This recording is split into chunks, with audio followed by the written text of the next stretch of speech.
Welcome to our channel. Today we how to authenticate with Teachable affiliate program authentication step by step clearly.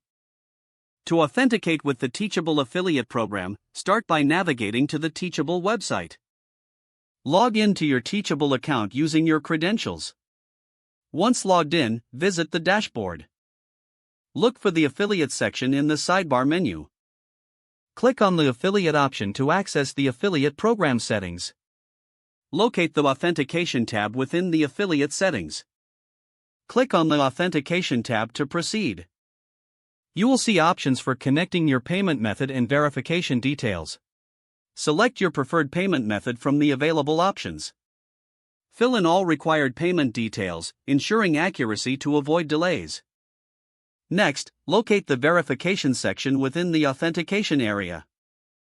You may need to upload identification documents for verification purposes.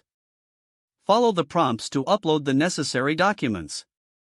Once uploaded, click on the Submit button to send your verification request.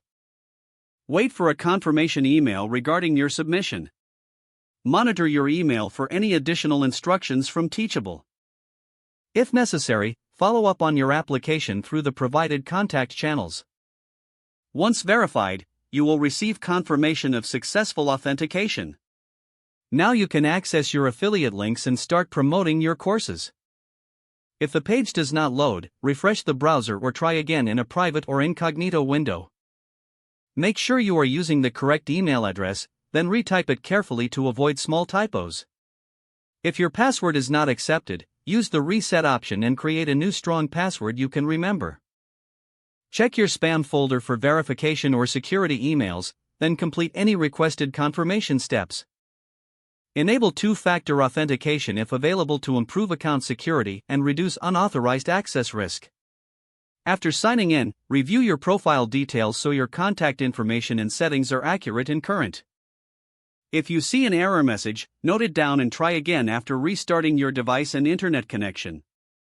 Log out when you finish, especially on shared devices, to keep your account and payment information secure. If the page does not load, refresh the browser or try again in a private or incognito window. Don't forget to like this video and subscribe to our channel for more step-by-step tech guides.